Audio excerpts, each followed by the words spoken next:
Framed by trees and lit by moonlight, Bellemore Manor stood imposingly in the still night air. Even without any lights on, it felt like something inside the house was calling me, or warning me. Or both. A large pond lay in front of the house, slowly being reclaimed by algae, weeds, and who knew what else. Gators.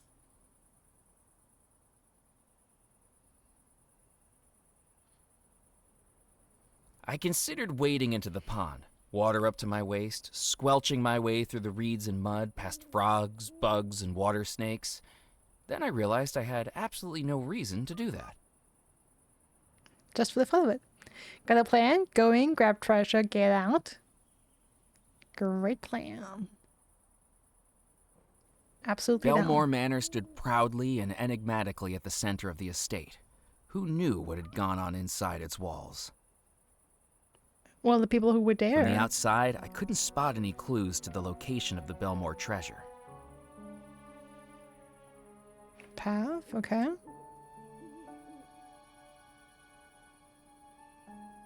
More path, more path. Island. Ooh. Oh! Horseshoe! A horseshoe hung above the threshold of the gazebo, supposedly a symbol of good luck. Can I take it? Ouch! Yay! I'm getting horseshoe. So much for good luck. Hey, you never know. I picked up the horseshoe that had assaulted me. It was heavy, as the bump on my head attested. Assaulted. Stop whining. You're gonna be rich by the end of the night. Ooh, I can look at the moon. It was the full moon. I didn't think I'd ever seen it glow so brightly before. Must be the air. Gazing up at the glowing moon, it reminded me of a poem I could recite by heart, even if I couldn't remember where I'd first heard it. From way up high, the moon can spy beyond where eyesight delves, but with some time, the maritime can see those sights themselves. That is pretty. A table and chairs sat inside the gazebo, an echo of better days. From the patina of rust, it was clear the patio set hadn't been used in decades.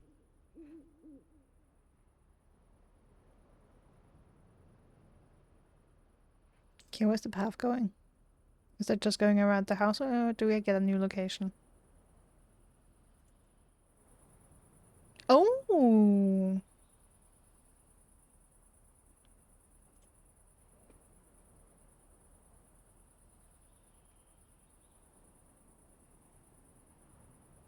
An old carriage wheel sat discarded in the grass. Carriage wheel, but no carriage. The wheel was too heavy to move. A barrel with molasses. That looks like a spring trap. A barrel hung from a rope marked in stenciled writing, molasses.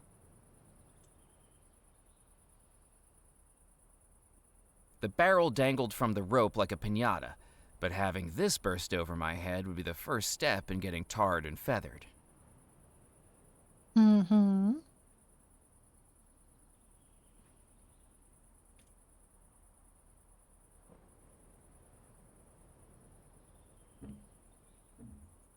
The doors were firmly locked from the inside.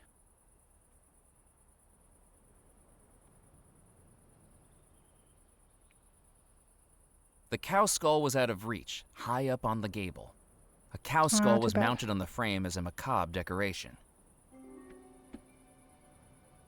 Okay, just double checking.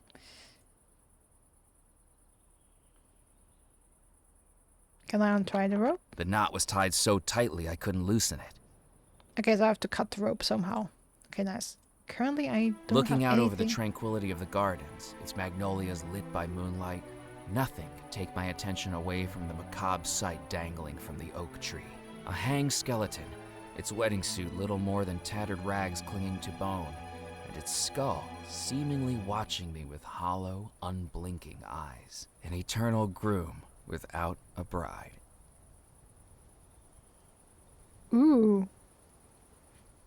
Spooky. A dying tree stood next to the balcony, its branches devoid of leaves, its bark flaking away.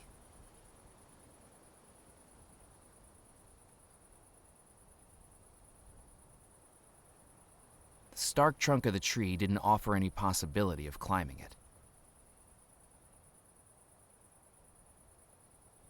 A skeleton, clothed in wedding attire, hung by the neck from a branch of the tree. Glinting in the moonlight was a wedding ring it still held clasped in its bony fingers. The skeleton hung high up in the tree, swaying with each slight breeze. Even from down on the ground, I felt disturbingly close to it. They're gonna get even closer, I bet.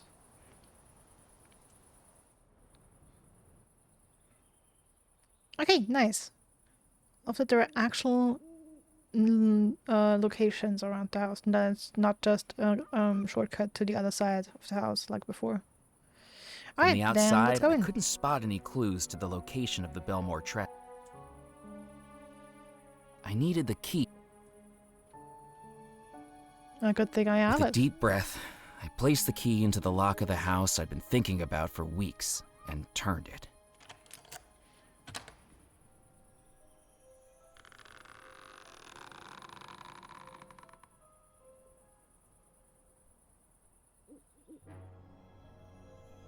Hello? I don't know if I expected a reply, but with only an echo in response, it seemed like nobody was home. I hope that was just the wind. Sure. It wasn't time to leave. I needed to explore the house. I mean, we can at least open the door again, yes? To make sure they aren't locked. An orb Ooh. appeared seemingly from nowhere, glowing and shimmering with energy, simultaneously captivating and terrifying. It was like it had a presence, an aura that I couldn't explain. My first instinct was to look for smoke and mirrors, but this illusion was right before my very eyes, one that I could reach out and touch.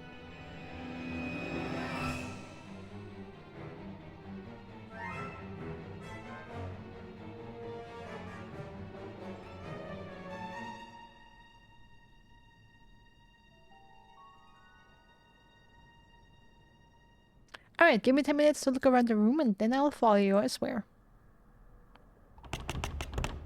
With neither of the doors appearing to open, I peered through the crack between them. I couldn't tell if I was imagining things, but it looked like shadows dancing. Yeah, you're matching things. Okay.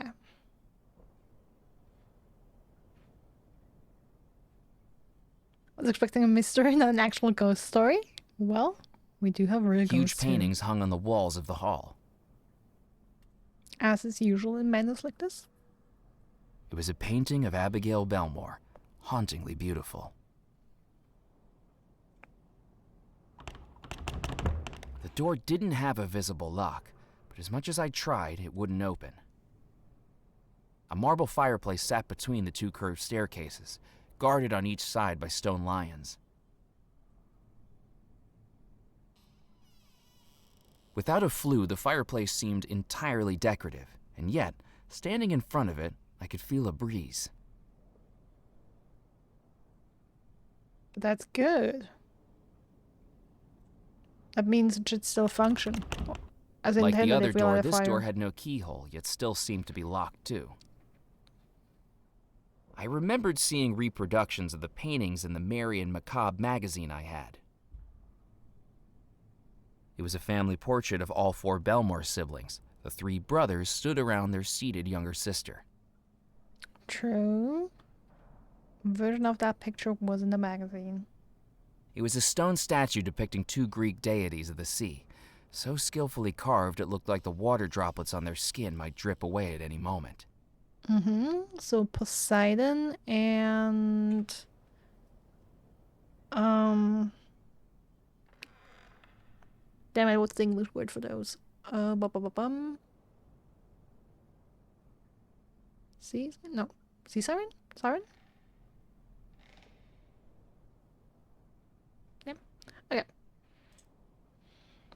The two sea deities stared at me with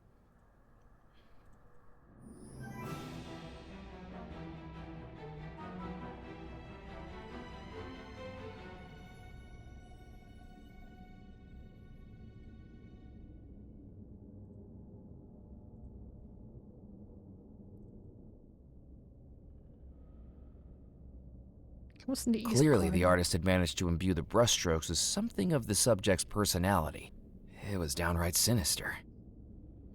Any idea who that is? Doesn't look like one The of the portrait brothers. exuded an unsettling aura. I didn't know who it was, but I didn't like the way he looked back at me.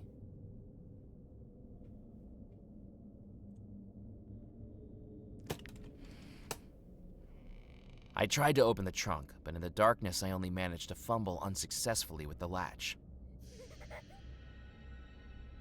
Yo, we have some giggling. And yeah, absolutely. The best explorers always get in wrong ways first. That's how you find secrets in games. Okay, that has to be the door, the rooms of the three brothers. Xavier. And I forgot the other two names.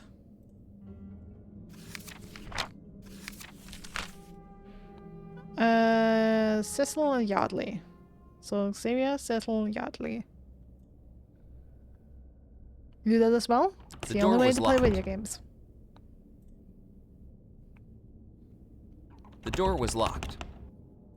Ah, too bad. The door was locked. The Unfortunate. door was marked Y, possibly the chambers of Yardley Bellemore. Mm-hmm. There was nothing behind the curtains. Thick red curtains hung loosely in front of the circular window.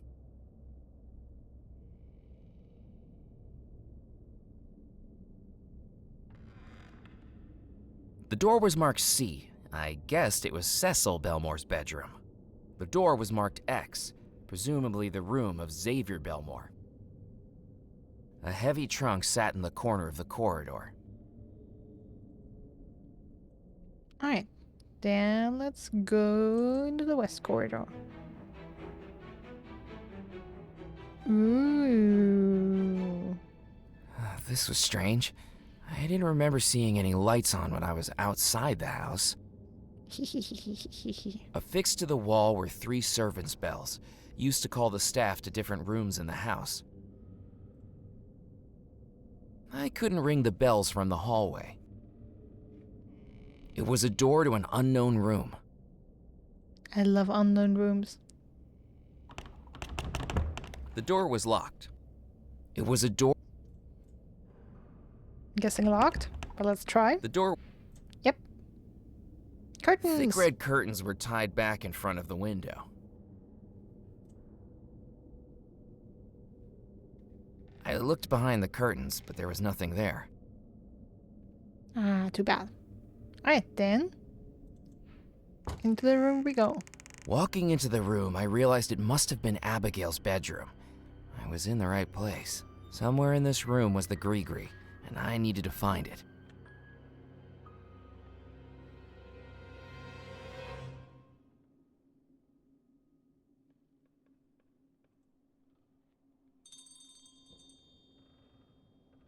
A cord hung from the wall used to call the attention of the house staff. It was a grand 4-poster bed with a carving of a single rose on its canopy. The sheets lay flat on the bed, undisturbed for more than 30 years. The Gree-Gree wasn't going to be there. Are you sure?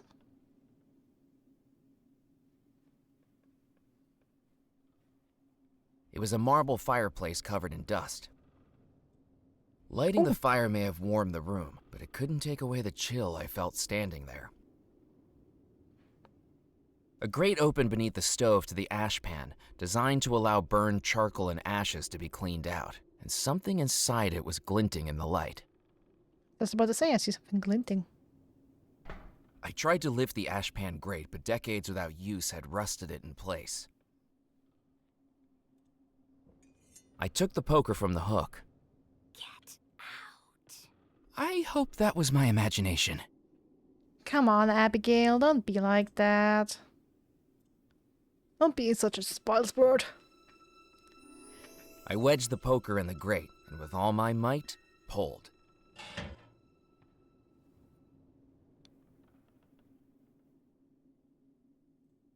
I picked up the object that had been glinting in the fireplace and discovered it was a jeweled brooch.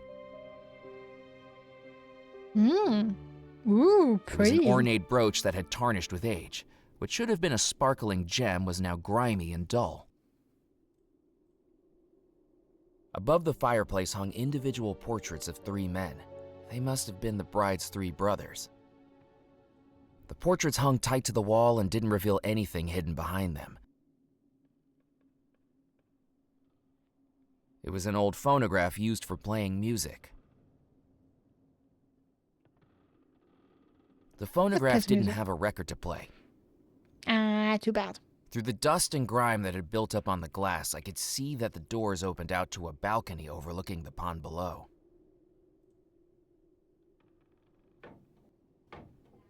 I tried to open the balcony doors, but they were locked securely. I wasn't getting through them. The corner of the room held a dressing table with a large trifold mirror.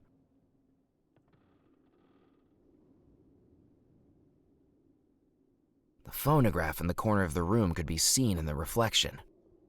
I couldn't see anything special about the phonograph's reflection. It was a beautiful vase waiting for beautiful flowers. It was best to leave the vase where it was. The music box was locked with no visible keyhole, but a distinctive indent on the front looked like it might be the mechanism to open it, if I had the right key. The brooch fitted snugly into the indentation in the music box. With a small click, the music box opened and revealed the contents it had held untouched for more than 30 years. Inside the music box lay the small leather pouch that had been described to me, the gree-gree. The small leather bag was just as the witch doctor had described. It was hard to imagine what could be so important about it. We found that treasure. Let's go. Oh, You hey, should Abigail. not be here. You should not be here. Wait, I can explain. You don't belong here. I don't You mean don't any belong harm. here. Get out. Get You get out. out. You get out.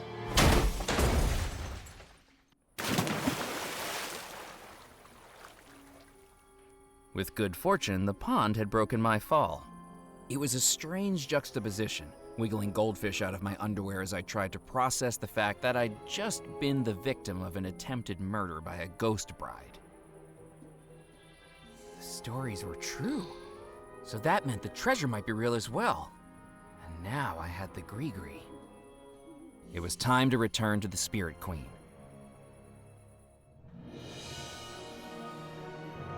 Murphy, did you find it? I saw her. I saw the bride.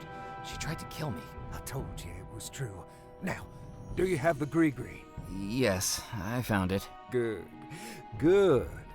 Now, do you believe what I've been telling you? I'm starting to. Why did she try to kill me? There are some spirits that, even in death, do not wish to give up what they amassed in life. The question is, are you strong enough to persuade them? I would be if they'd give me a chance to ask them. Precisely. That will be our next step.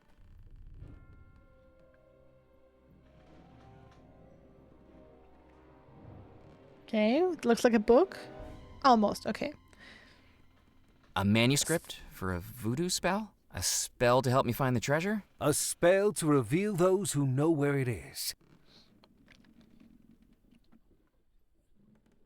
There are many things on this island that have gone unseen. Stories that have been left unheard, at least by mortals. But I commune with realms beyond. Let me introduce you to a friend.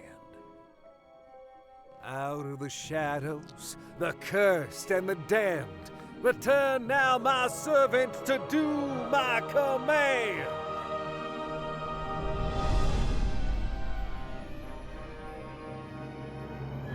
I have returned to you, Master. Loa, this gentleman wishes to find the lost treasure of Bellemore Manor. Tell him how this can be done.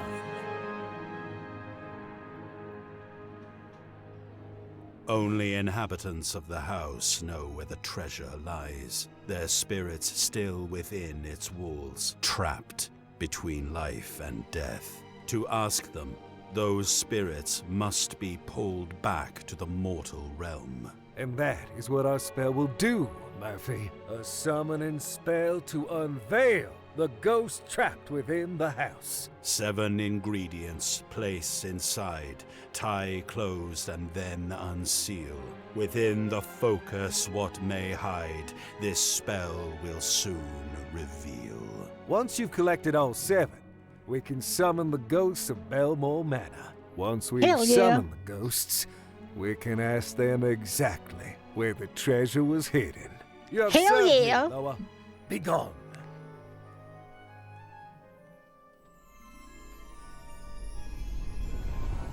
That, Murphy, is your goal.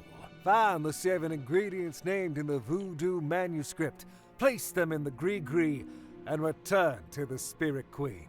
Are you up to the task? I think so. Excellent. Hell yeah. Then there's just one thing left to do. The gree-gree that you carry is not yours. It was stolen from the spirits. And an artifact of voodoo will only work for its rightful owner. To be used, it cannot be stolen. It can only be bought, or traded, or inherited. Fortunately for you, the spirits and I are willing to make a trade for something symbolic of your spirit. The spirit that yearns to escape its humdrum life. If Pocket you watch? want the gree-gree to be rightfully yours, what do you have to offer in exchange for it?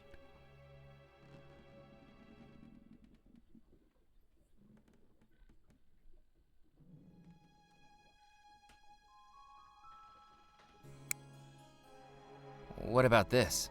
A pocket watch, a symbol of the life that doesn't satisfy you, a symbol of lost time. Dare you give it up? I think I can do without it. Then cast it into the spirit pool.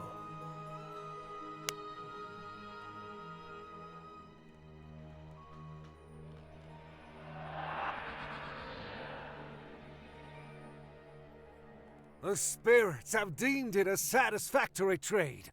The gree-gree and its powers are now rightfully yours to wield. You are Hell ready yeah. now, Murphy. Head out to the island and retrieve the ingredients we need. Then I will show you the final step of the spell. How am I going to find what I need? Everything I've ever needed for my voodoo spells, I've found here. It's as though this island draws the supernatural to it. The bayou, the beach, the town, the manor, all will help you in your search. Tell me, Murphy, have you visited the mill to the north, the fort to the south, the church at the island's heart? The island will lead you to that which you seek. I have no doubt about that.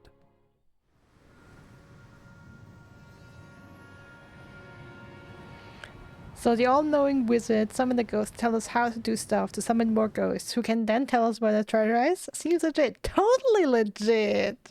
Most legit shit I've ever heard. How are the ghosts trapped within Bellemore Manor? The explosion is what sealed their fate. They exist now only as spirits, the form they should take in the spirit realm, and yet they remain here in the mortal realm. The ghosts are trapped in that house, unseen, unheard, and unable to interact with the world around them. This spell will change that. How is the bride able to attack me when she's supposedly unseen and unheard? Voodoo works best when attuned to emotion, and the strongest of those emotions can sometimes push beyond the known limits.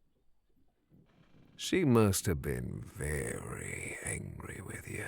If I summon the spirits of the house, won't I also summon the bride again? Very true, Murphy. Best be a little more persuasive this time.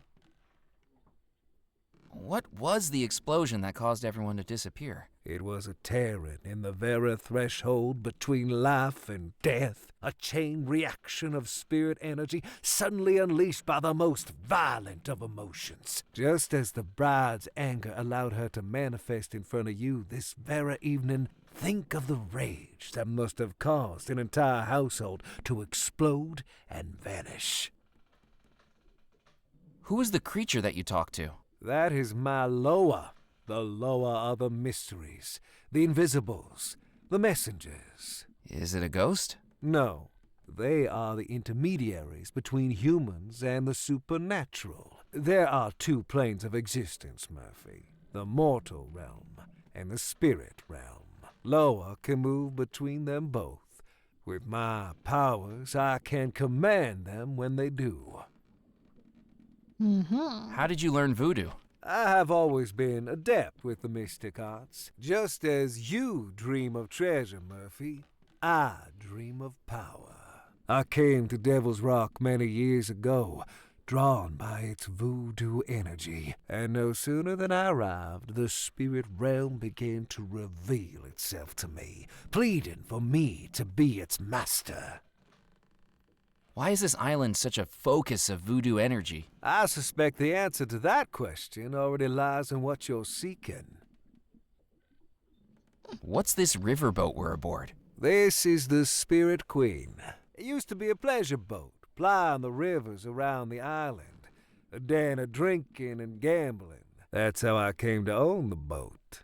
A lucky game of chance. But between you and me, Murphy, it's a lot easier to win when you have spirits to control the roll of the dice. It sounds like you cheated. Fate was always gonna bring this boat to me. I just hurried it along. Do you keep an alligator as a pet? That's right. My dear old Mephistopheles. Blind as a bat, but with the smell of a bloodhound. Good thing he's chained up safely in the boiler room. No, he isn't. He was out on the jetty when I was trying to get aboard. Where is he now? Swimming in the bayou. Oh dear, not again. I'm going to go and find the voodoo ingredients. Hurry back. So the wizard didn't know that, huh? Part 1, the summoning spell.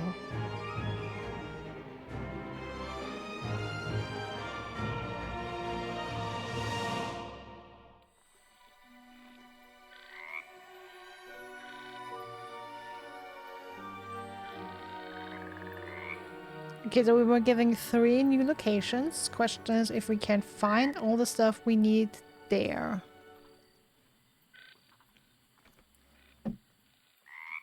So... It was a handful of nails, once used to seal up a coffin. Need some chalk? It was a crumbling piece of chalk. It was a pair of feathers, both black. I remember seeing a black raven at the manor. It was a small mound of gunpowder. It was a single coin made of silver. I mean, we have a quarter right now. That looks It was silver. a bottle filled with rum. Oh, yeah, yeah, ho, in the bottle It was a rum. fragment of bone. Yeah, we have the skeleton. I can already see where I can get some of that stuff. It was a manuscript that looked hundreds of years old, with the instructions to a spell that summoned things hidden within. It was a man. Okay, yeah, how can I go back? That's how, okay. I placed the dime into the gree-gree. That would work as the silver coin. There we go.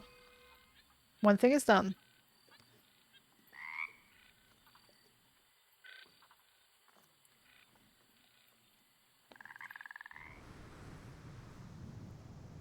Ghost afterwards, where's the rum gone? Yeah, where's the rum gone?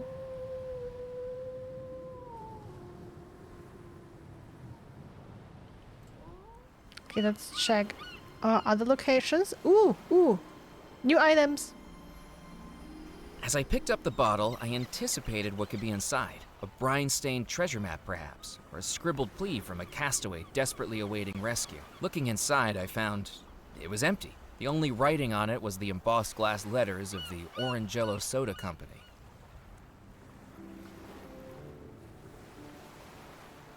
It was an empty soda bottle I'd found on the beach. Okay, we'll see what we can use that for. I peered into the tide pools, but all I could...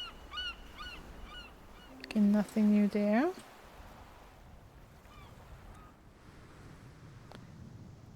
Then let's go back into town.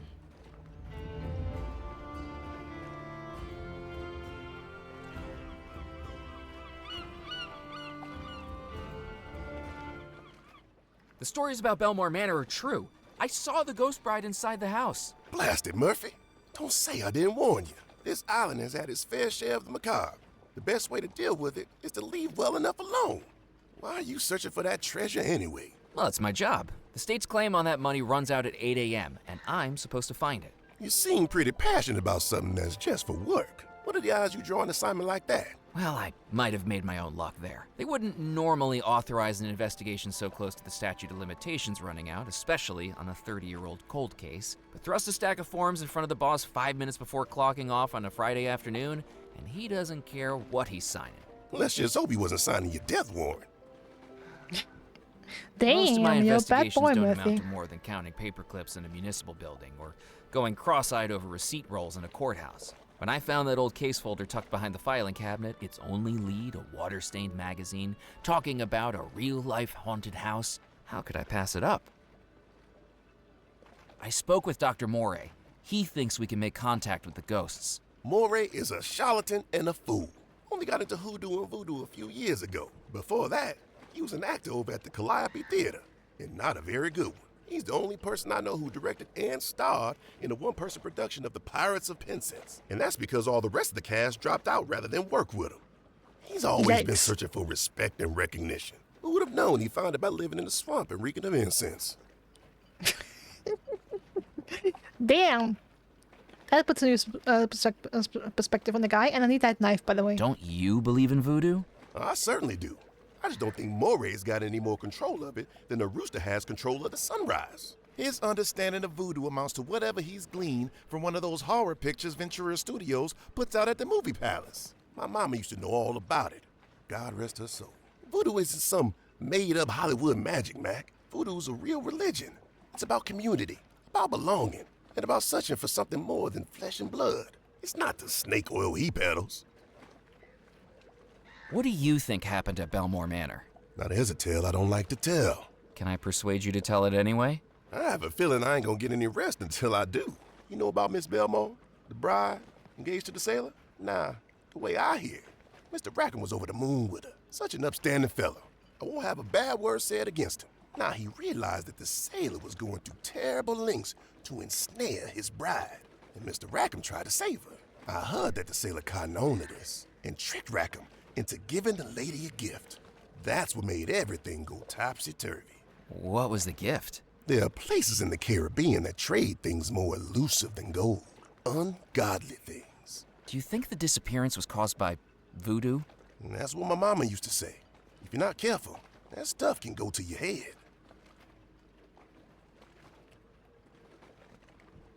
Why won't you hear a word against Mr. Rackham?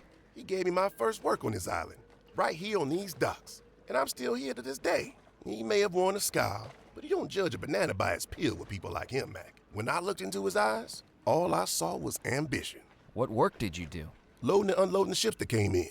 Of course, they just don't do that anymore. Dead Nettle's a forgotten town. Maybe that's for the best. No luck fishing? Not a bite, Mac. The Pencosa fish just ain't snapping for me today. Shame, too, because I'm planning on firing up my grill later. And the tastiest catch in these waters. How do you catch a Pencosa fish? With hours of patience and decades of practice. You ever wrestled a rod before? Just the once. I went fishing on Lake Erie, but the only thing I caught was a cold. What do you do with the fish you catch? A couple I saved for myself, and the rest I sell to the Captain's Club. They fancy them up with lemon lobsters, slawfish, something or other. But everyone knows the best way to cook them is to grill them. Catch you later, Ned. See you around, Mac. Hey, Ned, do you mind if I borrow your knife? If you need it, Mac, just bring it back to me later tonight, would you? If I'm lucky with my Yeah. catch, I'll be firing up the grill. You're invited to join me, of course. Nice. Got me a knife.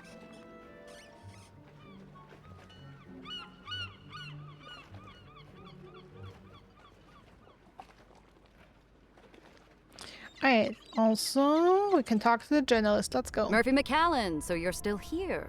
What have you been up to? Anything newsworthy? That's none of your business. Don't think I've forgotten your trick with the telegram. Hey, it's nothing personal. Your business is my business, and my business is news. I'm Evelyn Stoker, editor of the Juniper Parish Gazette. No misdeed left unshared, no drama left unmonetized. Come on, work with me here, McCallan. I need something juicy. Committed any crimes? Uncovered any affairs? Any deep, personal secrets to reveal? The honest-to-God truth? No. I need a good story. I can't let something minor like the truth stand in the way of that. Wow, what a wonderful journalist. I picked up the scissors. With her stunt at the bayou, I figured she owed me one. I picked up the twine. Maybe she owed me two. Let me pick something else. I like to steal things after all. It was a big, fancy printing press, which must have cost a fortune decades ago, but was now very much out of date. Don't even think about it. The spring on that printing press looks like it's going to blow at any moment.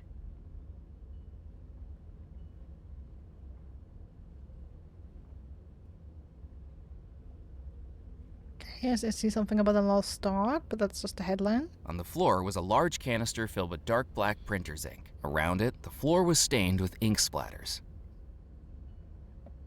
I didn't want to get ink all over me trying to carry the canister around. Can I maybe get some on the twine? I couldn't do that. Couldn't or wouldn't? Maybe get Trying some in to the fill bottle? the bottle with ink would have made too much of a mess. If I needed some ink, I could always come back to the newspaper office.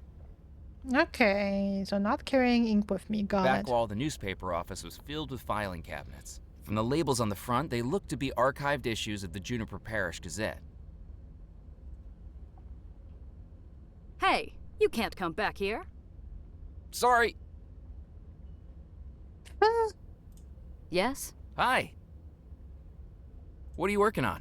One of the most romantic articles this newspaper's ever seen. Francois Fogg, Dead Nettle's local pharmacist, is reuniting with his long-lost love after 14 years apart, thanks to this newspaper's personal ads column. What a lovely story. That's right. She mailed in a letter she wanted printed. Her former sweetheart saw it, and now they're on track to see each other again. Eventually. Eventually? Well, that's a bit of an administrative issue. In the letter we received, she told him to meet her in her Texas hometown of Magnolia. Due to a tiny typesetting error, he's now on a 6-week voyage to Mongolia. But doesn't it warm your heart how far people will go for love? Bitch. I initially wanted to say, okay, that's actually nice. But no. She's an absolute bitch. Don't you have more interesting stories to write about? The crackpots this island calls a population wouldn't know something interesting if they paid for it. Which they hardly do. Believe me, I've tried to get juicier stories. Scouring the island, doorstop interviews, hiding under windows. You eavesdrop on people through their windows? It's called investigative reporting. I'm doing some research on the treasure of Bellemore Manor. Have you found it? Well, no, not yet. I've just started looking. Then don't waste my time. Come back when you've got the goods. You might not believe this, but I saw a ghost inside Bellemore Manor. You know what? You're right, McCallan. I don't believe it. Really? You've been on this island how long? And you're already starting to sound as loopy as a local. Have you ever written an article on the disappearance at Bellemore Manor? What a waste of column inches. Leave it. That's my advice. There's no story in it. No story? Not one that anyone would believe. And I've got advertisers breathing down my neck. What do you think went on? Practically everyone on this island thinks there was some kind of sorcery involved. No one is looking at the reality. If I write up my research, no one on the island will believe me. If I write their wackadoodle theories, I'll be laughed out of the industry. You can tell me what you've uncovered about Bellemore Manor. Trust me, at this point, few things would surprise me. I heard the Bellemore Trading Company was losing revenue. Its profits eaten up by who knows what ventures those brothers had going on. I've seen the records. The company was privately owned, sure, but when you've got pressure building and the sharks are circling, you've got to shore up your defenses. I think that's why the Bellemores persuaded Abigail to marry John Rackham. Marry someone she didn't love? But he didn't love her either. He was just after the company, so he hires the sailor to seduce her, convince her there's more to life than Devil's Rock. And as soon as she marries Rackham, they split, never to see each other again. He inherits the lot, and she disappears with her lover boy sailor to who knows where. But why do you think all the guests disappeared? They bumped them off to cover their tracks. Either one of them could have been sunning it up in Sarasota ever since. But imagine me writing that into a piece of serious journalism. But if Rackham hired the sailor to seduce Abigail, wouldn't he do that after they got married? Wouldn't the plan be marry Abigail, then hire the sailor? So she either runs away or he can divorce and claim her inheritance for him? Why have the sailor fall in love with her first and plan the wedding for them? Sounds out of order. Did you know Comptroller Grimes? How could I forget him? The guy was a walking, talking migraine generator. Surely you shouldn't speak of the dead like that. Why not? I spoke plenty worse about him when he was alive. Anyway, I'm sure everything happens for a reason. And hopefully that reason is to increase my circulation numbers. Everything's connected, you know? Have you ever heard of the butterfly effect? I suspect it works for moths, too, because I can never get the damn things out of here. Some people say that if a man breaks wind in Alabama, it can cause a hurricane in Fiji. I think I shared a train car with that guy on my way here. What's in those filing cabinets? Past issues of the paper, going all the way back to 1858. Of course, things were a lot more interesting when Dead Nettle was thriving. People, ships, and cargo coming and going. Lots to report on back then. More than the dregs I have to dress up now. Ooh, maybe I'll have to read up on old issues.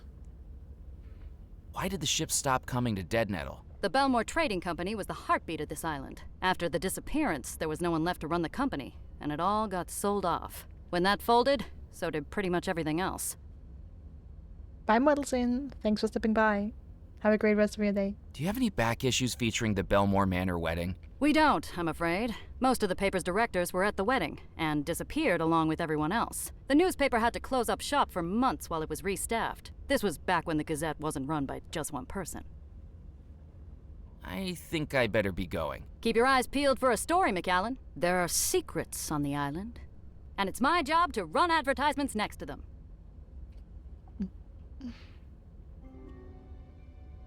There was no way I was going to get past. Besides, I didn't know how to operate it.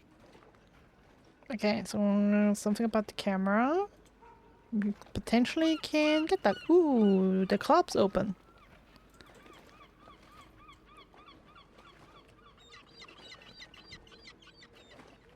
Okay, the puppet theater isn't for now.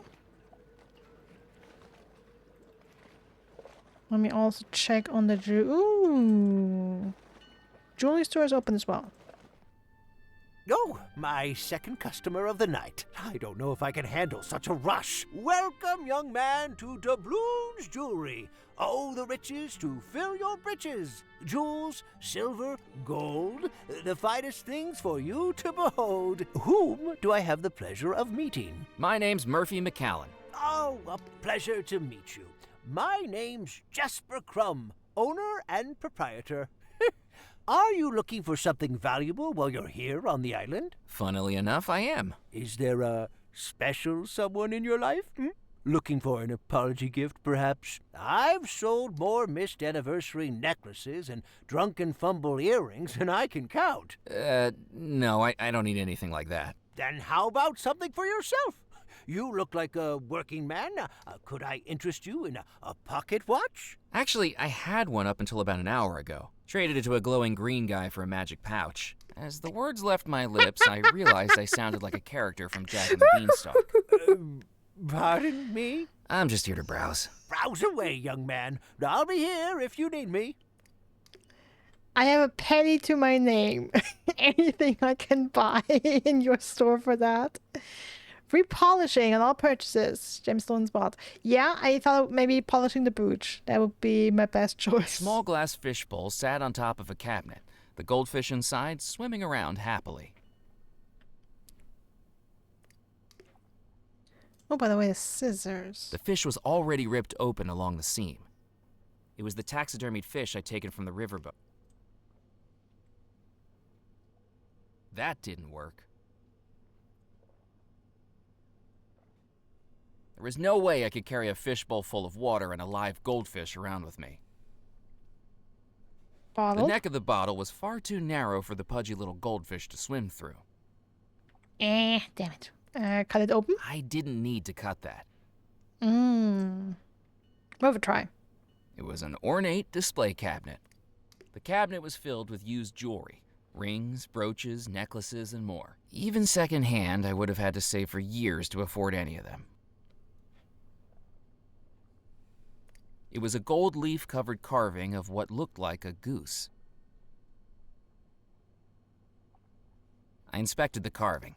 Its woodworm-dotted surface and water-stained edges suggested it had once been much more than a decorative piece in a jewelry store. It was an ornate display cabinet. The cabinet was filled with precious jewels, geodes, and fossils next to a small sign that read, "Treasures of the Earth." The poster read, "Free polishing on all purchases. Gemstones bought." I didn't need the poster. You sure? It was an ornate display. The cabinet proudly displayed all manner of gold and silver creations, watches, necklaces, pendants, and more, all made in-house by the jeweler. It was a large polishing machine used to buff up dull, tarnished jewelry. Even if I could reach it, it was probably better for the jeweler to operate equipment like that. The store's cash register sat on the counter.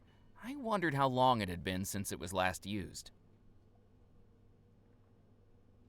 Robbing a jewelry store really wasn't my style. But it's my style. It was an expensive-looking jeweler's microscope used to inspect gems and jewelry up close. There was no reason to use the microscope without something to magnify.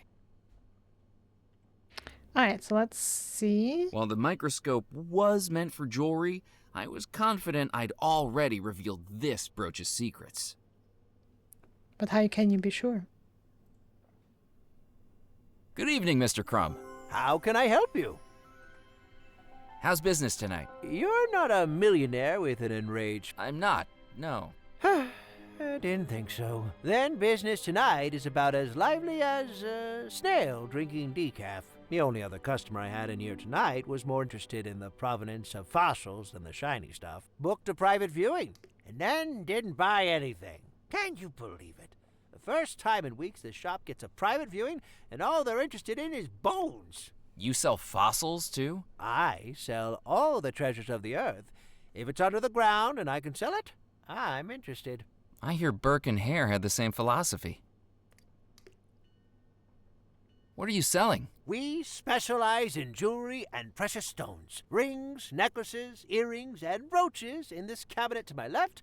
Gems, geodes, and fossils in this cabinet to my right. You'd be surprised at how much of an impact some stones can make. My family can tell you that. We also offer a free polishing service on all purchases from the shop. Just bring it in and we'll shine it up for you. Our little thank you to our loyal customers. How do you know what jewelry was purchased here? I handcraft everything this shop sells. I have an encyclopedic knowledge of our wares, Mr. McAllen, going back decades. What's the most valuable thing in here? I suppose that depends on how you value things, doesn't it? In dollars and... Yes, I used to value things that way.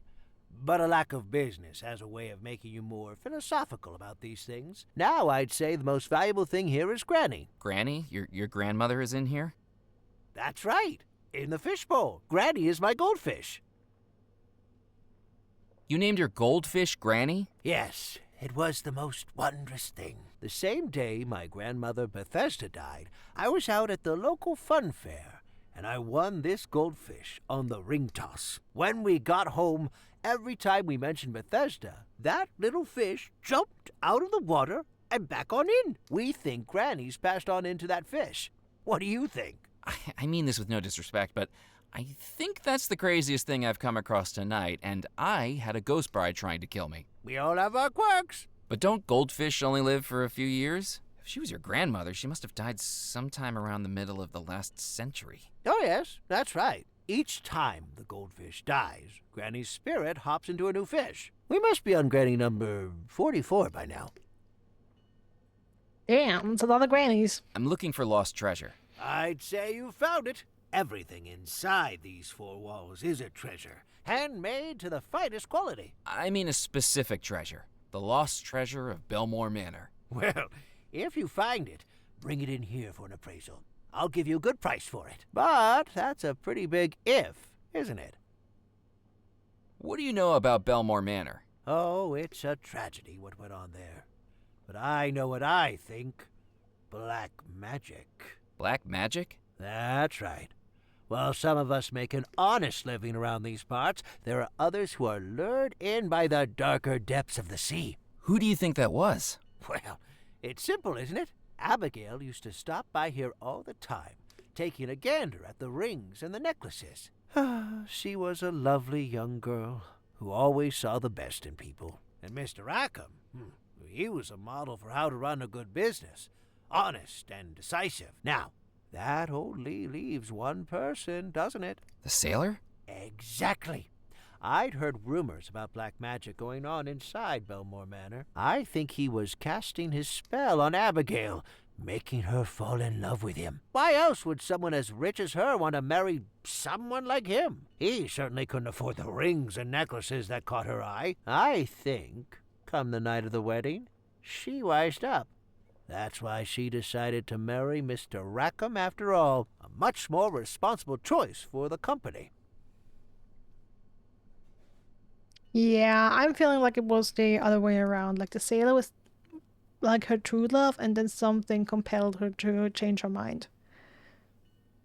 What's the carving on the front of your counter? That is the genuine stern carving of the Golden Goose, the famous brigantine. I could trace my family's history on the island back hundreds of years, right back to the ship's owner, Captain Bartholomew Crumb. You've heard of him, I expect. Captain Crumb, the vicious pirate? I read about him as a child. One of the most successful in the Caribbean. That is, until, as the story goes, he got pursued by a ghost ship.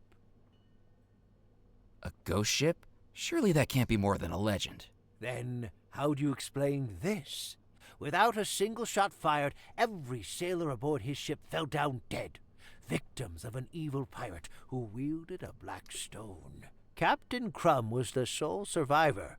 He escaped undetected in a rowboat, and after days at sea, made it to this very island. After that, he never went to sea again.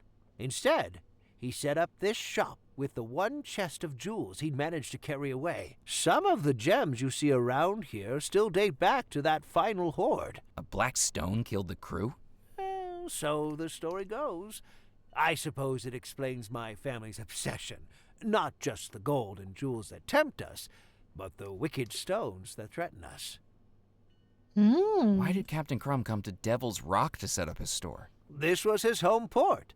Devil's Rock used to be quite the lawless island. Legend goes he used to hide his treasure along the southeastern coastline. The island is dotted with caves. Plenty of places to hide the loot. I think I'll just look around for now. I'm here if you need me. Maybe we'll find more than one treasure tonight.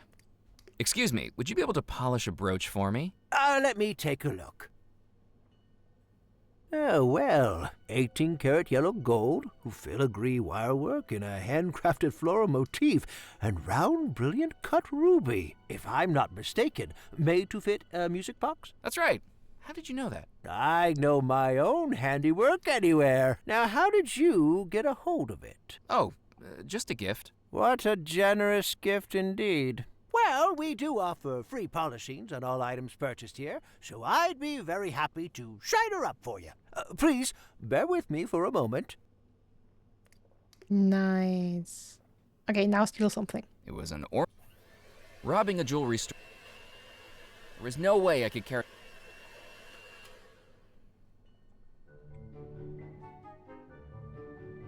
There we go, shining like a firefly's rear end. I'm afraid the clasp on the back has broken off. You weren't planning on wearing it soon, were you? I wasn't planning on wearing it at all. There's no shame in indulging yourself every once in a while. Lord knows I can appreciate the comfort and empowerment a pair of hosiery can bring. Anyway, we don't have any replacement clasps in stock, but I can put it in order. In the meantime, here's a button magnet that should hold it in place, as long as you're not too vigorous with it. Thank you. Oh, it's looking pretty now. It was the ornate brooch I'd had cleaned at the jeweler's, now glimmering in the light. It was the small round magnet I'd been given by the jeweler, meant to attach a brooch without piercing clothing. Let's see what else we can do with that.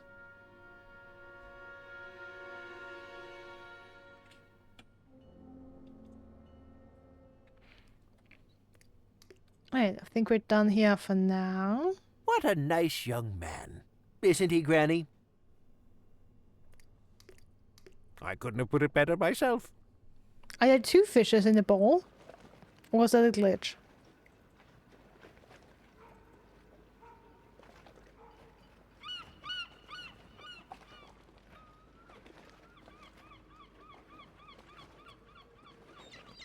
Alright, let's see. Captain's Club, what's going on here? The courtyard echoed with the trickling noise of a small fountain. There was nothing in the fountain except a rim of moss and dirt that made it look like a stained toilet. It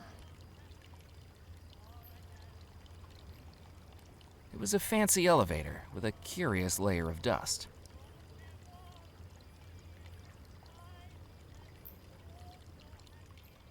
You can't go up there. It's for members only. What tells you I'm not a member, huh?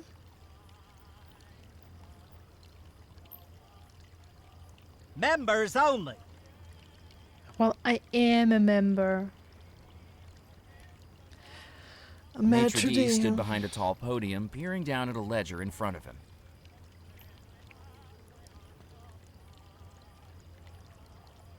Good evening. He looked past me like I was invisible, as though if he ignored me hard enough, there was a chance I'd disappear. I said good evening? I'm sorry. I didn't realize you were talking to me. There's no one else here.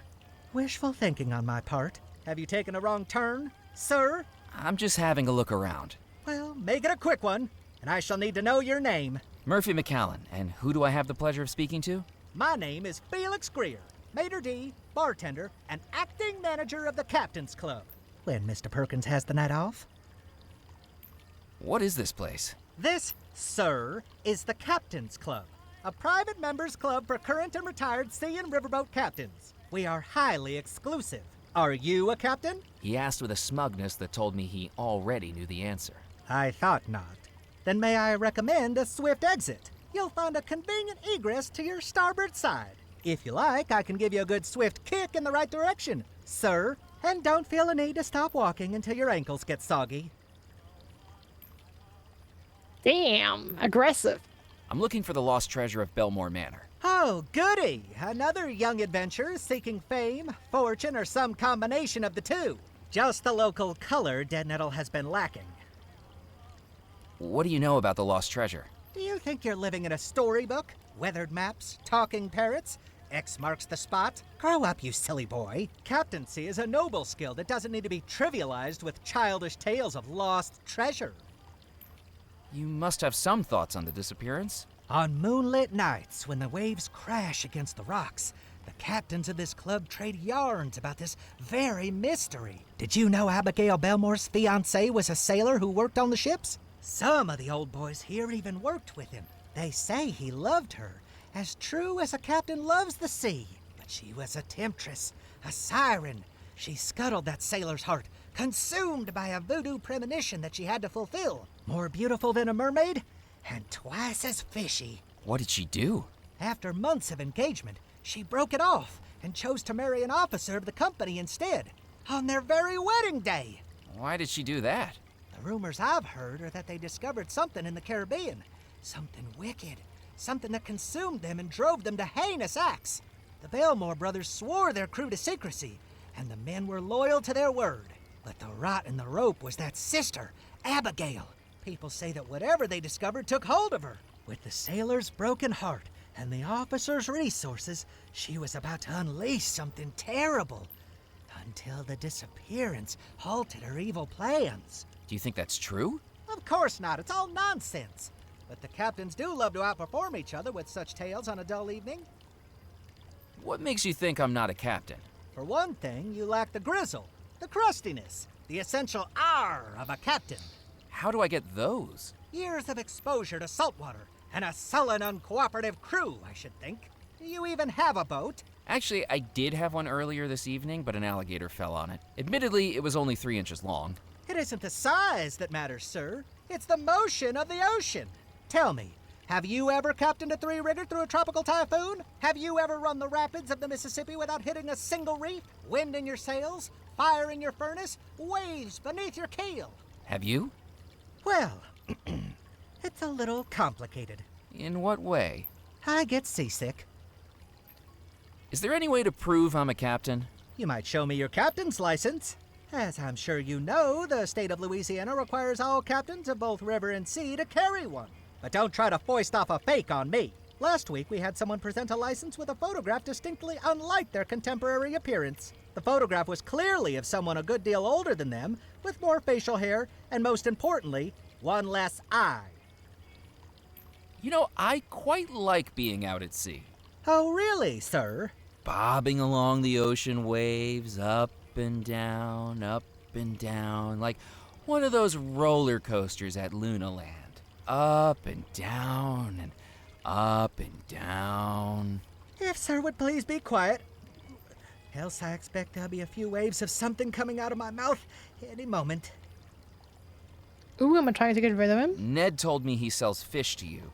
What do you serve here? Captains.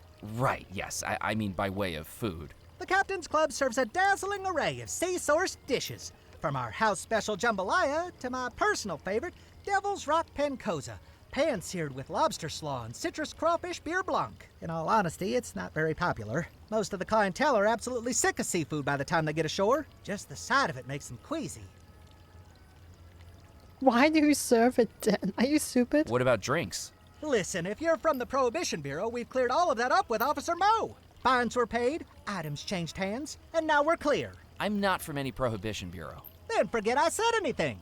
The Captain's Club is strictly teetotal, in line with federal law. Now, if certain members wish to bring in their own medicinals, then we're happy to provide the accompanying aids. Ice, tonic, mixers, and the like, but we serve no alcohol on the premises. Nice little loophole. Is the club busy tonight? Well, we haven't opened yet, but if it's like last week, it'll be quite the lively soiree. I could barely keep up. The members here like to have a good time? That's right, sir. Both of them. This town sure isn't what it used to be. Both of them. What's happened to Nice. Dead Nettle? Do you think you've wandered into the Tourist Information Center? I can assure you, you'll never meet a tourism official who dresses with this much panache. Stuart Lepew, head of the Devil's Rock Historical Society, looks like a thrift store had a crisis of conscience and threw up on him. I was just hoping to talk to someone so obviously knowledgeable about the area. Well, yes, that is true. I am plagued with an encyclopedic knowledge of the locality. My concierge duties require it. I have a spiel. Felix pushed out his chest like this was his moment in the limelight, his eyelids half closing as he performed before imagined crowds. Welcome, hardy traveler, to our quaint port town of Dead Nettle. Once this town you see around you was a hub of commerce, a beacon for ships bravely navigating between America, Europe, and the Caribbean. With the unfortunate dissolution of the Bellemore Trading Company, our town has settled into a quieter life, perfect for the sailor ready to hang up their cap. We hope that you enjoy your time in our cozy town and perhaps explore some of the local sites here in Dead Nettle. Well, Excuse me? I was expecting applause. I best be casting off. Don't feel the need to rush back, sir. Don't you want the third customer tonight? Imagine the fun we could have. Oh, I filled yeah. the bottle with water from the fountain.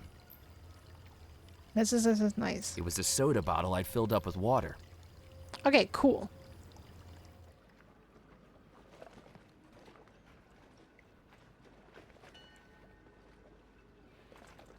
Okay, I think that's all I can do in the town for now.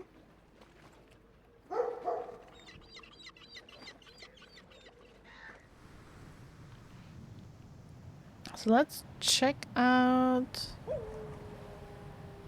the new locations. That's the fort. Oh, gunpowder here, right? On the wall of the fort was a rusting metal plaque attributed to the Devil's Rock Historical Society.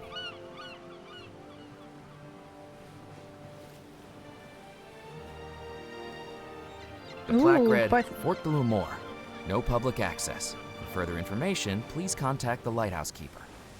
Ah, dang it. Also quite the heroic music.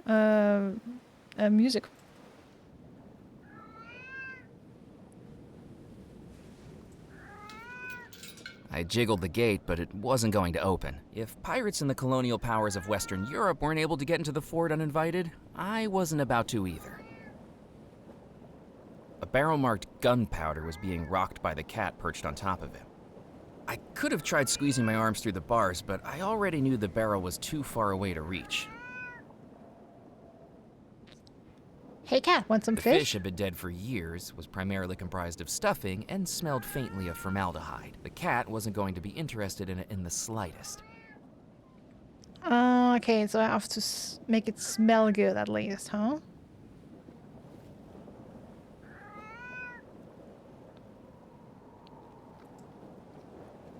Yarn? The cat seemed too entranced by the light to notice me dangling a ball of twine out for it.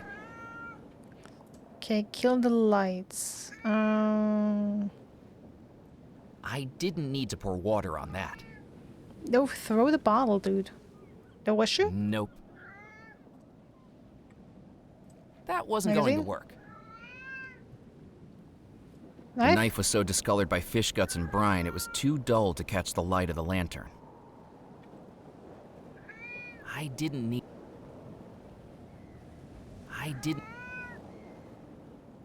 I couldn't.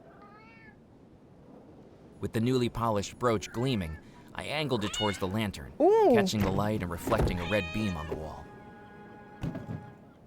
Ah, okay. That's not what I thought. I wanted to destroy the light, but that's what I took that a works as handful well. of the spilled gunpowder. Perfect. That wasn't going to work. I placed the gunpowder into the gree-gree.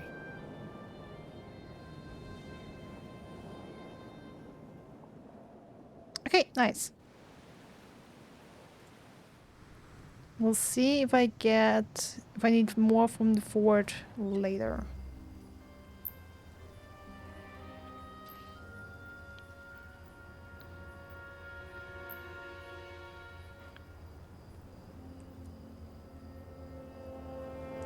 Okay, I'm guessing I will get the rum in the captain's club.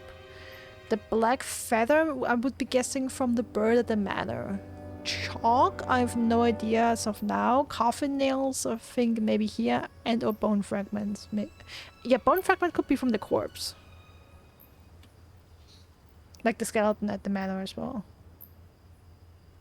The church door was solid and understated, like much of the rest of the church.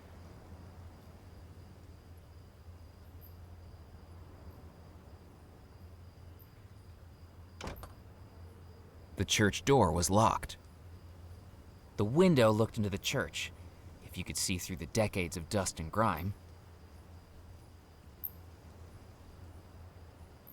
The inside of the church was silent and still.